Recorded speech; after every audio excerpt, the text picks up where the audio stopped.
so excited. This panel is featuring 3 of our Rural Nevada Pitch Competition finalists from last year. And I will start with Liz Woolsey. Liz, would you please introduce yourself, where you are located, and tell us a little bit about your business and what makes it so amazing? Hi, everyone. I'm Liz Woolsey, the owner and Chief Enthusiasm Officer of the Stargazer Inn and Bristlecone General Store in Baker, Nevada.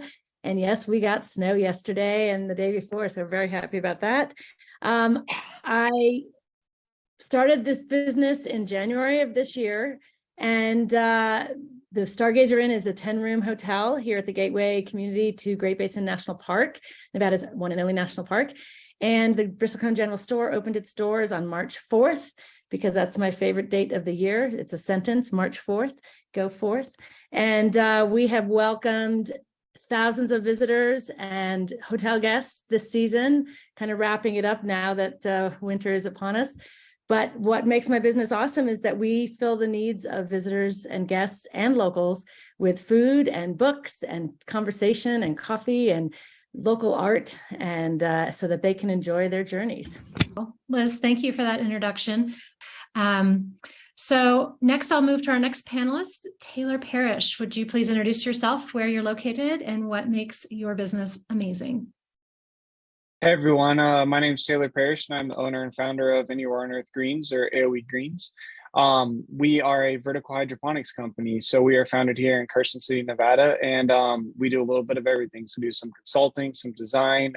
We have some very interesting techniques on how we perform our tasks and how we approach the industry.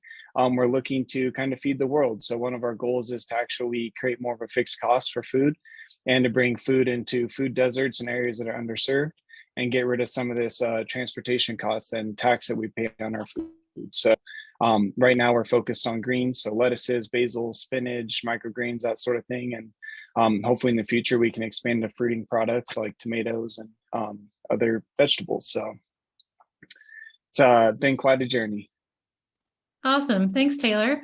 And next is Xander Height, who was from our youth category last year. Xander, would you please introduce yourself, where you're located, and tell us about your business and why it's amazing? Yes, I'm Xander Height. I'm the owner and founder of Xander Mobile Detailing, a professional auto detailing company here in Elko, Nevada, Elko area.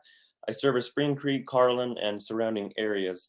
I'm a senior at Spring Creek High School here in Spring Creek, Elko area. What makes my business awesome is that I'm a local small business run by a young entrepreneur. My services are mobile, so I go to wherever the vehicle is, to their place of work. I service a lot of mining contractors around the area. I started in October of last year, 2021, and I've been busy ever since. Awesome. Thank you.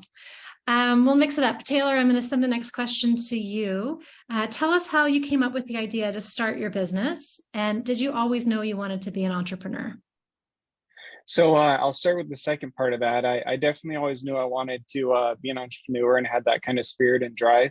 I come from a family who was an entrepreneur. My grandpa was, and I always saw it as a kind of an ambitious journey, and definitely something worth fulfilling. What kind of got me started on my path for this business was actually looking at the market and kind of seeing a need that needed to be addressed, and kind of a high demand for future growth in this industry. So after running some of the numbers, looking at it, and kind of diving in, I realized, hey, there's a good place to put this business, and a good start for myself. So that's kind of how I started my journey and have continued on. Awesome. Thanks, Taylor. Xander, back to you. How did you come up with the idea to start Xander Professionals? Well, I was working I was being a W-2 employee at a local dealership, detailing various power sports vehicles, etc. And it wasn't for me working for somebody. I do feel I always wanted to be a business owner. After working for a company, I didn't like the management. There's management issues everywhere you work, really. But I knew that after a few months, doing my own thing was right for me, setting my own schedule. I definitely noticed it was a lot better on my end for, more time for family, more time for myself, and building myself. There was no other really mobile detailing businesses out in the Elko area. So that's where I was able to obtain the market and kind of grasp that for a lot of the moms, a lot of the people who are selling vehicles. a lot of the business owners around that are always working. I know Casey Lynch is one of my really good customers. I'm very thankful for her. And yeah. That's awesome, Xander. You figured out very quickly that it's more fun to work for yourself than to someone else. Yeah, before the age of 18 even. So Liz, same question to you. How did you come up with the idea for Bristlecone General Store and the Stargazer Inn? Yeah, so my husband works for the National Park Service, and we've been married for 31 years. And about 20 years ago, first of all, we love visiting remote places, getting off the grid, exploring nature in really wonderful ways. But often we find ourselves in a jam. And then when we find a little store that has motor oil or duct tape or just something to eat, we're really excited. And 20 years ago, I said, when you retire, we're going to live at a crossroads of outdoor recreation in a remote location so that I can have a little store and give people what they need so that they can connect with nature and enjoy their journey and have these wonderful memories. So we landed here in Baker in 2018, and I fell in love with the mountains, the people, the pace of life. And then when this property came for sale last year, it just dawned on me, this is my store, this is my place, this is my crossroads. So I'm 58 years old, and I feel like everything I've done in life has led me to be this business owner of the Bristlecone General Store. And it's been a really wonderful experience so far. So I'm doing it. Thanks, Liz. It's so inspiring to know that you've had this vision for quite some time and you were patient and waited till the right opportunity came forward. And, clearly our panelists are showing you that entrepreneurship happens, at any age. It's not something just relegated to, people in their 20s or 30s. It's across the lifespan. And in fact, there was a great article on, I believe it was in Forbes, that came out quite recently on the success of entrepreneurs starting over the age of 50. So thanks, Liz, for showcasing that part for us. So Liz, I'm going to turn back to you since you were the winner of the adult division last year.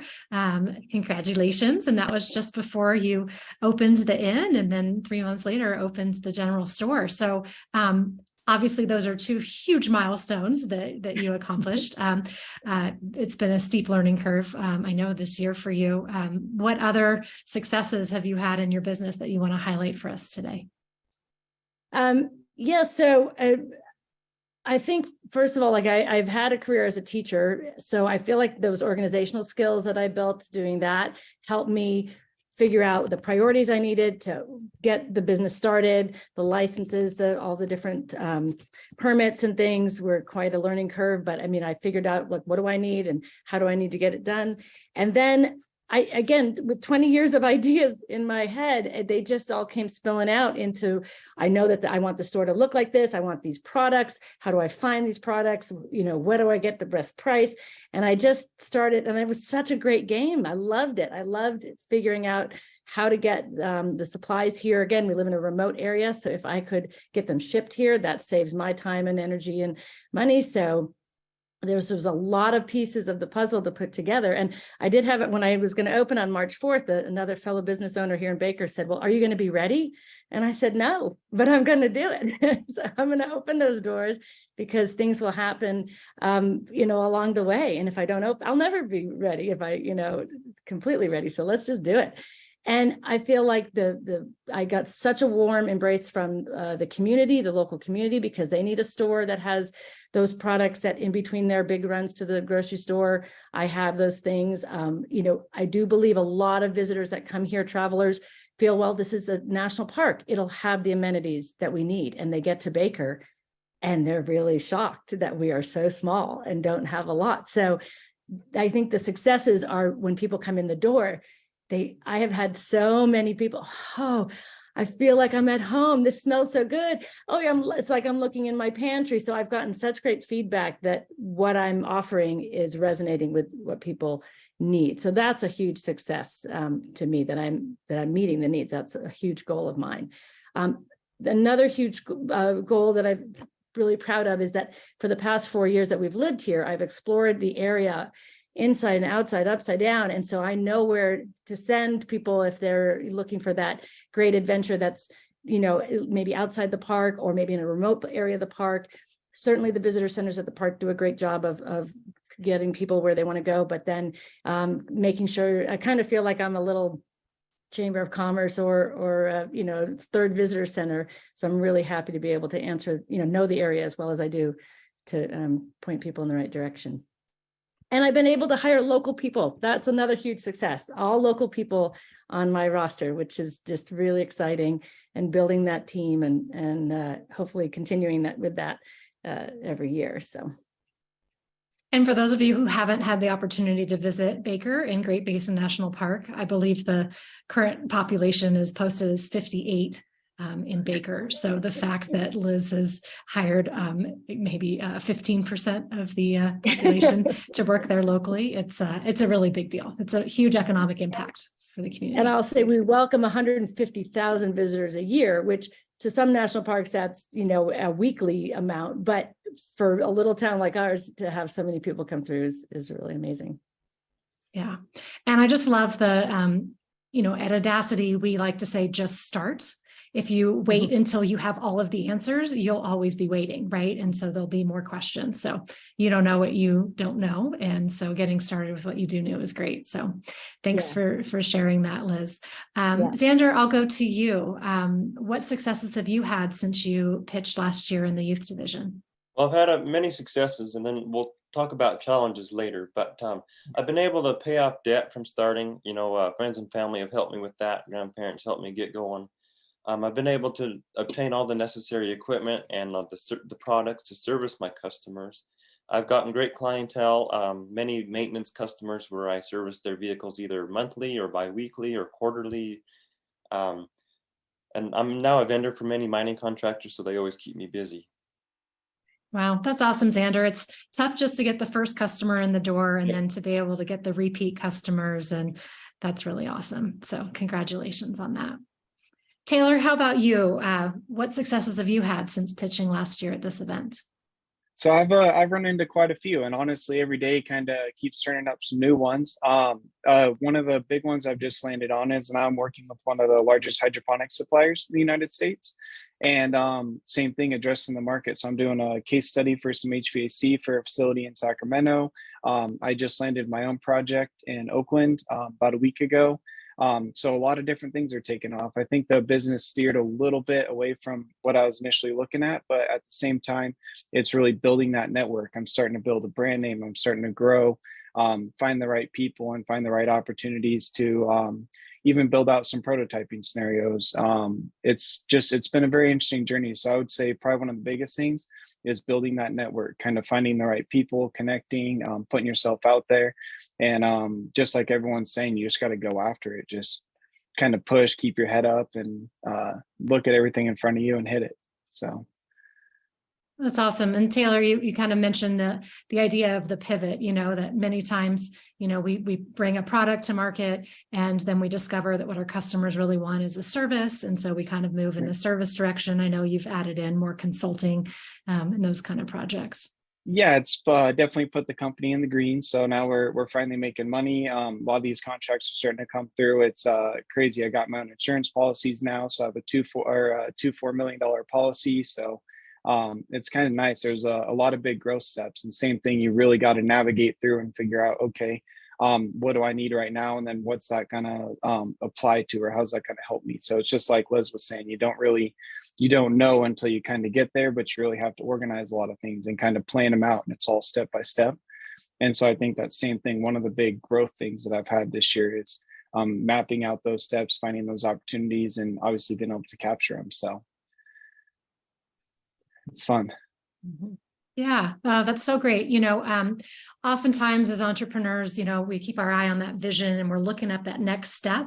And so we don't always stop to celebrate, the milestones that we achieve. Right. And so, one thing, I'm going off our script here, but one thing to point out to every entrepreneur is thinking of ways that you can celebrate the wins, and if it's, sleeping in one morning, instead of doing your workout because you worked really hard this week and you really want to get an extra hour of sleep, or, taking yourself out to a nice meal, or having, a special treat, whether that's a kind of beverage or, a dessert or something like that, but to really just like, symbolically raise a glass to yourself when you reach those milestones, because, it's so important to celebrate the wins. So lots of times when in our groups, we would celebrate our wins and we'd, highlight just sharing what our successes were of the week and send those good vibes to each other. So that's awesome. So I'm going to shift to the question of what have been the biggest challenges that you've all faced since starting your business, and how did you overcome those challenges? So Taylor, let's go with you. Okay, so I would say one of the biggest challenges is kind of starting to get into that green, trying to figure out, okay, where am I investing the money at? Where am I gonna get a return from that? And same thing, create that network that kind of allows you to make that happen. Because especially one thing with business is you can't do it alone. So just like with the detailing market, you have to find those people that are willing to help you and kind of help see your vision and put it forward.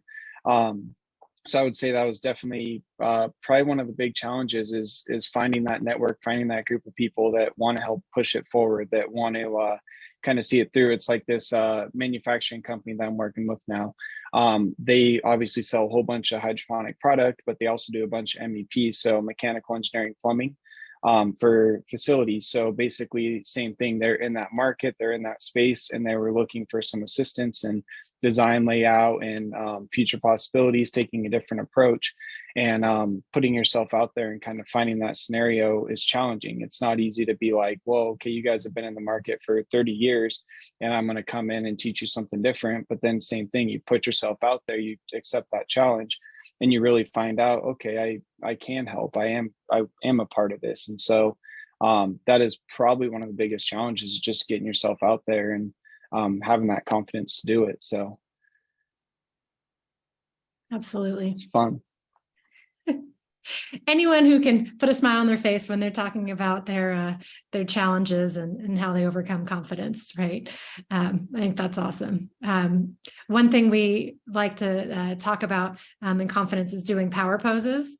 And I don't know if this is something that you've ever tried, Taylor, but whether you're standing like Wonder Woman with your hands on your hips and your feet wide in a tall stance, or more of a flexing strong man pose, and holding that for 2 minutes every day, it actually there's studies that have gone out that have showed that actually increases confidence. So it's kind of wild. Is there anything that you do before a meeting or before you're about to do something that kind of pumps you up?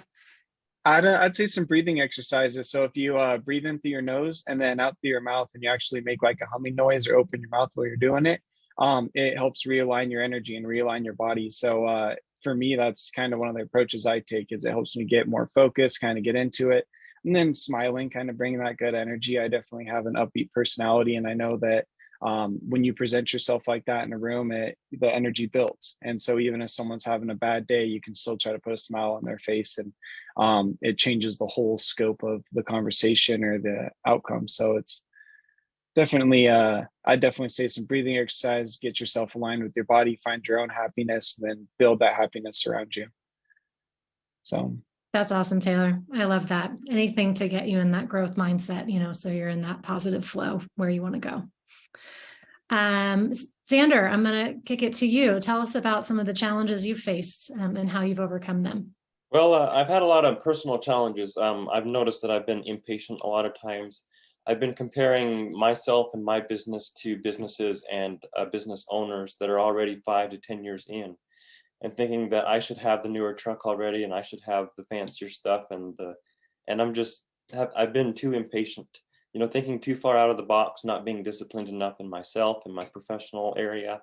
I'm still overcoming those, but just working on focusing on certain goals in my business and personal, continuing to work on myself.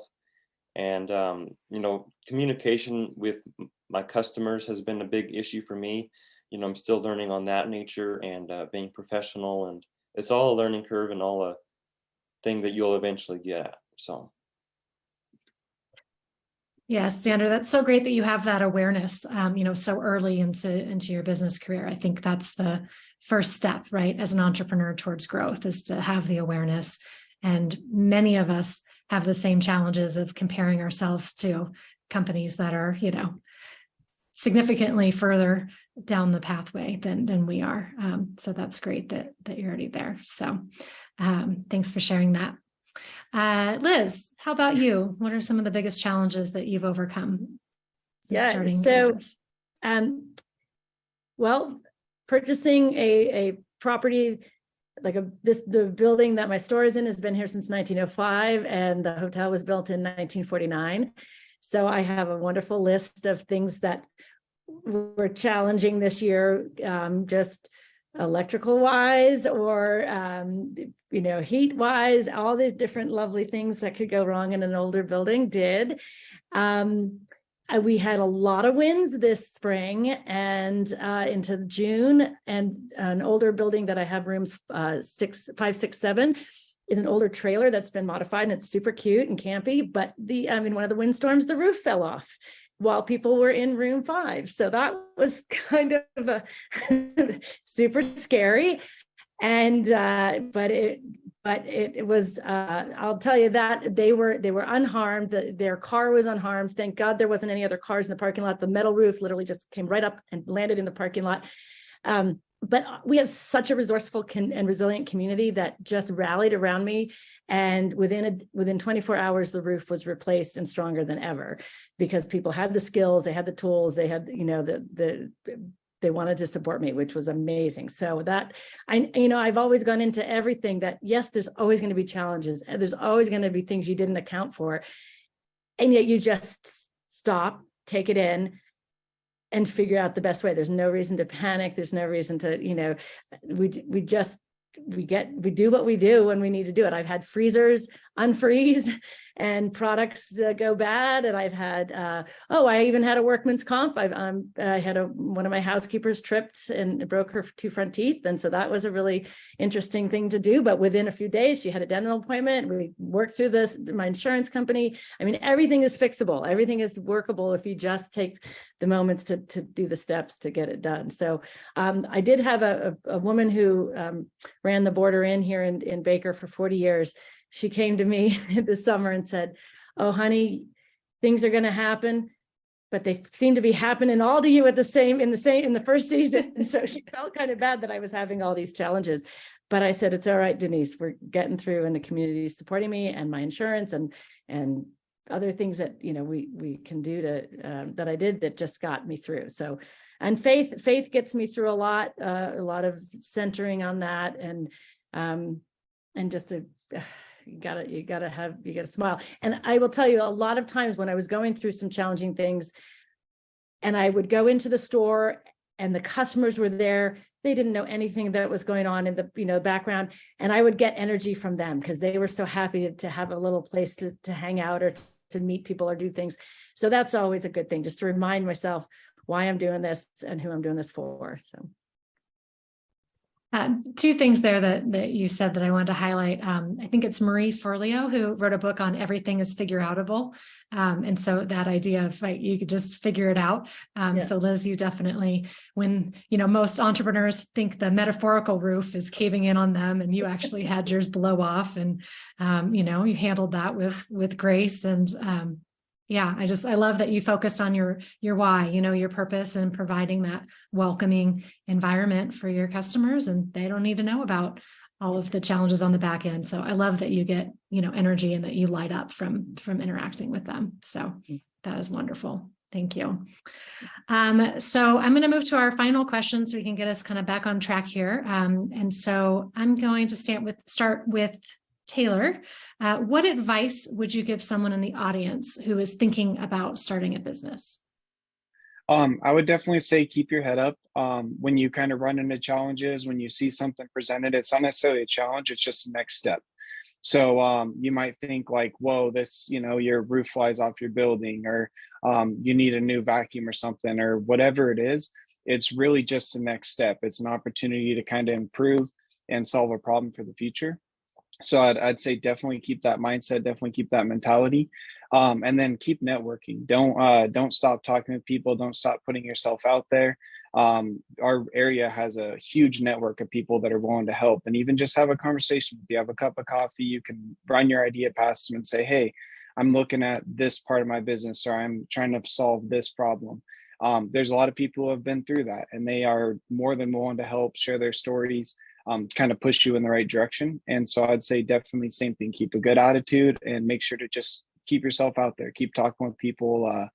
Don't just fall off and think that you got it all solved, because once that problem presents itself, you'll quickly realize, like, I need these people around me and I need help. So it's important. And there's such an amazing community of entrepreneur support organizations and financial institutions and people who are interested in being advisors and mentors and other business owners that you can bounce ideas off of that exist in rural Nevada. So it's awesome. Oh, and it's surprising. You sometimes don't even see it all happening, and all these different dots and areas kind of connect just from meeting one person. It flows into another. I linked up with the NNDA, and it actually put me in touch with the Washoe tribe. And so it's same thing, things that you don't necessarily see, but then all of a sudden these opportunities present themselves. And for people who don't know, the Washoe Indian tribes actually spread out between Nevada and California. So there's a huge network there as well that on the surface you wouldn't necessarily see. And the next thing you know, you're talking with these people. And like I said, you kind of just have to keep making those connections, keep putting yourself out there, and everything will start to come together. Awesome. Thanks, Taylor. Xander, how about you? What advice would you give someone else, particularly a youth, maybe someone who's pitching their idea today in the youth panel about starting their business? You're definitely along a lot of the lines of what Taylor said, working on yourself. Don't think that you're farther than you are. Working on your mindset, being disciplined enough, just getting systems in line. I know for me, if you're going to be starting a service-based business, don't hire an employee right away. You need to make sure you have your systems down, your operating procedures, your business plan figured out. You need to have yourself figured out. You got to be good emotionally. Your mindset's got to be right physically, in order to be a good entrepreneur, to be able to not come across as certain words that employees might call you, or things that they don't like about you, or just work on yourself, make sure yourself is good, and be professional with yourself, with your employees and your customers. That's awesome, Xander. I would say the mindset is so essential, and it's why many times when we work with entrepreneurs, we really focus on what you're doing, to take care of yourself, whether that's meditation or whether that's exercising or making sure you're getting good sleep, all the things that kind of help with that mindset, listening to podcasts, reading books on entrepreneurship. I know you read a lot. So another thing is just don't be distracted. I mean, as a young teenager, it's easy to be distracted with what other kids are doing around you. The kids are getting into a lot of bad things nowadays, especially at a young age, even in middle school. So keeping your head out of the game, head in the game and out of other areas, and getting not distracted. You know what I mean? Don't do what the other kids are doing, because 10 years down the road, they're not going to be any good. So doing your own thing and being different than them is the biggest thing. Yeah, sounds like you have a lot of focus and determination and drive. So thank you, Xander. Liz, what advice would you give anyone in the audience today about starting a business? So I totally concur with what Xander and Taylor have said. And but I also think, to me, if you have a dream, you follow it. I mean, this is part of our life's journey, is doing what really fills our passion and lights our energy and spreads it to the world. So if you have it, go for it. But then also, I think I wouldn't be where I am right now without the support of, like, say, Maggie and Carol last year when I was getting ready to do the pitch day. Their coaching got me so organized and focused. I'm like, okay, yeah, I do have an idea, and now I can explain it better, and I know it's going to fill a need and it's going to solve a problem. But before, I didn't have those technical skills to even know what Tam Samsung was. So it was like so exciting to learn that. And then being part of the RUBA program for 9 months was amazing, to get my values, my mission, my vision, all the different aspects of starting a business from the foundational level. And then Caroline McIntosh with the SBDC, she checks in with me all the time. So having that support network is so important, not just networking with other businesses or family friends, but real business training is just so important because I'm learning so much, but it really makes me energized that I'm on the right path. So thank you all. Liz, thank you for sharing that. It has been an honor to work with you through the RUBA program. And I'm excited that you mentioned some of the other entrepreneur support resources because we will be having that panel later today. So with that, in the interest of time, I want to thank all three of you for sharing your inspiring stories with everyone here.